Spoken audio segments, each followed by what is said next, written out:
We may be witnessing the rise of the FCS's next football powerhouse in Tarleton State if the school does not jump to the FBS soon. Tarleton State is putting together a special season this year in their first season eligible for the FCS Playoff. They have not had a losing season since 2016 and have been one of the most successful teams to transition from the Division II level to the FCS level. This is the rise of Tarleton State Football, the FCS's next powerhouse. But before we get into this, if you enjoy college football content like this, make sure to leave a like and subscribe. Also, let me know who your favorite FCS program is in the comment section below. Tarleton football traces back to as early as 1904 when the school was known as John Tarleton College. It became a junior college in 1906 and affiliated with the Texas A&M University system in 1917. They became Tarleton State College in 1949 and began four-year competition in 1961, became Tarleton State University in 1973. In the 8 years following World War I, the program would go 52, 16, and 6 under W.J. Wisdom. They would go 8-0-1 in 1925, outscoring opponents 276 to 25. In 1935, they outscored opponents 235 to 6. 1950 would be viewed as the school's best team, with 7 players being a member of the school's Hall of Fame. During their transition from 2-year to 4-year status, the football team would go through 7 straight losing seasons and change their name from the Plowboys to the Texans. From 1968 to 1975, they would be members of the Lone Star Conference, going 12-68 over 8 years. In 1976, the university left the LSC and helped form the non-scholarship Texas Intercollegiate Athletic Association. Over the next 15 years, Tarleton would win 6 TIAA titles, with back-to-back crowns in 1977 and 1978, 1986 and 1987, and 1989 and 1990. During a 5-year span from 1986 to 1990, Tarleton went 45-11-1, won the Sunflower Bowl in 1986, and advanced to the NAIA quarterfinals in 1987, 1989, and 1990. They would finish the 1990 season going undefeated and untied during the regular season for the first time in school history, finishing 10-0 but lost in the quarterfinals of the playoffs. Due to dominating the TIAA, Tarleton State was asked to leave the conference following the 1990 season. They would play as an independent until 1994 before joining the NCAA Division II level, rejoining the Lone Star Conference. Dan McElroy would go 40-15 at Tarleton from 2005 to 2009, winning a share of the Lone Star Conference. Kerry Fowler would take over for McElroy and led them to a share of the conference title in 2013, but would resign following a 30-32 record at the end of 2015. Todd Whitten would return for his third stint at Tarleton State following the resignation of Kerry Fowler. Whitten led Tarleton State to their first ever appearance in the Division II playoffs and led them to a share of the Lone Star Conference Championship in 2001, their first conference championship since 1990. Whitten would rebuild the Texans from a 3-7 team during Kerry's last season in 2015 to a 12-1 team in 2018, where they won their first outright conference title since 1990, made it back to the Division II playoffs for the first time since 2009, they would make it back to the quarterfinals for the first time since 2001, where they would lose to Minnesota State 13-10. 2019 would see Tarleton State win their second straight Lone Star Conference title and finish the year 11-1, losing in the first round of the Division II playoffs. On November 12, 2019, it was announced that Tarleton State would be accepting an invite to join the WAC Conference and move up to the Division I level, beginning the process in 2020. Vice President of Intercollegiate Athletic, Lon Reisman, spoke on the move, saying, "To see Tarleton move from the NAIA school to a Division I university in 30 years is a testament to the Texas A&M University system, our student body, administration, alumni, and fans. This is a historic time for Tarleton State University and the beginning of great things ahead. We are not a small college anymore. We are a major university." During the 2020 season, Tarleton State Football would play as an independent, playing a mixed schedule going 5-3, beating FBS New Mexico State 43-17, and pushing McNeese State to the brink, losing to them 40-37 in double overtime. During the 2021 season, the WAC would revive football under its conference banner and created a schedule alliance with the A-Sun. During the 2021 season, they would go 6-5 and repeated with another 6-5 record in 2022.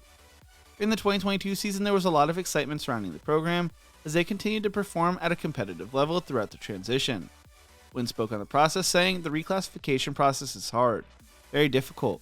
We knew that going in. So I've been extremely proud of our players and coaches and the way we have handled the whole situation."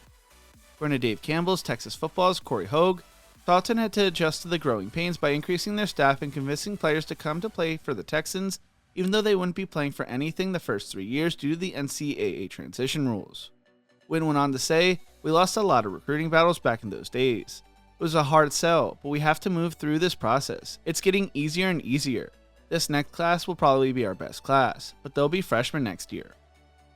Tarleton State was way ahead of schedule when comparing to Abilene Christian and UIW, who were the previous 2 Texas schools to transition from Division II to the FCS level. After 3 years, ACU was 15-19 while UIW was 14-19. Tarleton State, on the other hand, was 17-13 through their first 3 years. Year 3 and 4 are usually the toughest years, as this is when you start to play a full, complete FCS schedule, with Witten going on to say, "That's why in year 3 and 4 are your toughest years while the young talent develops. It's almost like it's starting a new program. You have some Division II players that will carry over, and some will play quite well. But you have to have a whole different type of student athlete as you transition into the Division I level. It's just a process." What helped the Texans transition was the buy-in by the administration, who committed to converting Tarleton Memorial Stadium into one of the FCS's best venues that would meet FBS requirements, renovating the stadium to 26,000 seats. Wynn spoke on this saying, "We've got great fans. I think we'll fill that stadium. We've got to keep improving. We've got to keep winning. Before too long, we've got to get in there and battle for the conference championship, which I believe we will do. As far as the FCS fans and the support, I think we've got some of the best in the state of Texas." In their 4th year of transitioning, the Texans would just keep winning, beating McNeese and North Alabama by a combined score of 104-65, or being blown out by Texas Tech. They'd then win back-to-back games before losing 27-26 to Southern Utah and 41-35 in double overtime to Eastern Kentucky. They would end the season on a 4-game win streak, blowing Morehead State and Stephen F. Austin out while upsetting number 18 Central Arkansas 25-23 and Abilene Christian 31-30 to finish the year 8-3 and finish second in the United Athletic Conference. Heading into the 2024 season, Tarleton State was finally eligible to compete for the FCS Playoffs after completing the 4-year transition process. There was a lot of excitement around the team as they came into the season ranked number 18 in the preseason polls. They returned all-conference running back Kavion Britton and wide receiver Darius Cooper, as well as 3 offensive linemen. They returned a same-look offense from the team that averaged 33.3 points per game, which was just outside the top 10 in the FCS last year.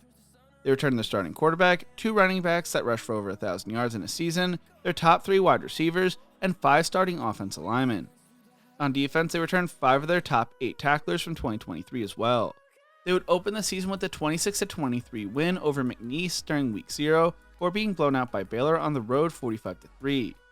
Since then, they have gone on a 6-game winning streak, going 4-0 in conference play, and are currently ranked number 8 in the FCS coaches poll behind North Dakota and ahead of Montana. After beating Austin Peay this past weekend, they set their longest win streak at the FCS level, and they have won 11 of their last 12 games.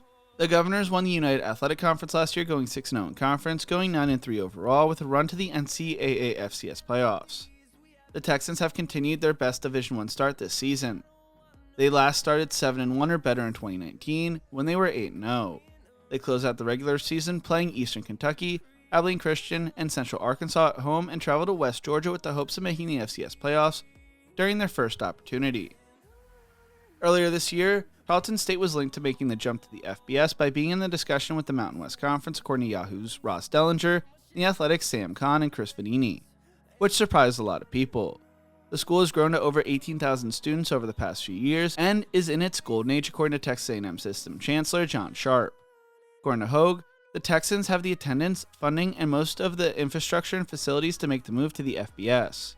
They averaged 18,697 fans in 2023, which was 5th best in the FCS and more than UTEP, North Texas, and Sam Houston. They would have ranked 4th in the Conference USA in attendance last season. They are also building a new basketball arena and renovating both the baseball and softball complex. They have added a beach volleyball program, a soccer program, and built a new facility for track and tennis.